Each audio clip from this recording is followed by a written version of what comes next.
Risks ir neatņemama dzīves daļa, un ikdienā mēs sastopamies ar izvēli. Riskēt vai neriskēt? Lai gan bieži lēmumus pieņemam neapzināti, dzīvē ir lielāka vērtība iespējams saprast riska nozīmi un tā ietekmi. Risks ir iespēja, ka kaut kas var noiet greizi, bet tas var arī pavērt durvis uz jauniem sasniegumiem un izaugsmi.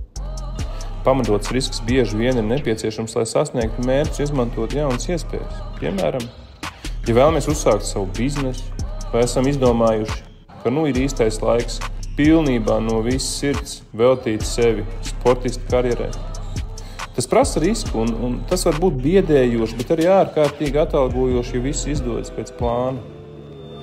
Tomēr ir svarīgi atšķirt, kad risks ir tā vērts.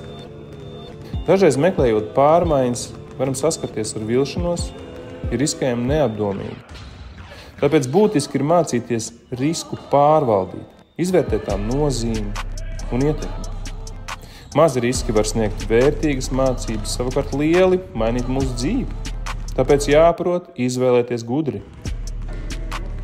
Veicot kādu nozīmīgu izvēli vai pieņemot kādu svarīgu lēmumu, ņemiet vērā dažus soļus. Sākumā nosaka riska līmeni, izvērtē, kādi ir iespējami lielie un mazie riski. Noteikti konsultējies ar citiem. Uzklaus ģimeni, mentoru, gal galā arī savus trenerus.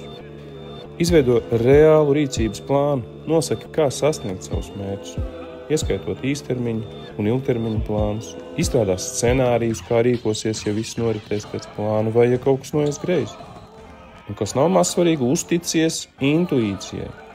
Dažreiz tavas sajūtas var būt labs ceļvedis.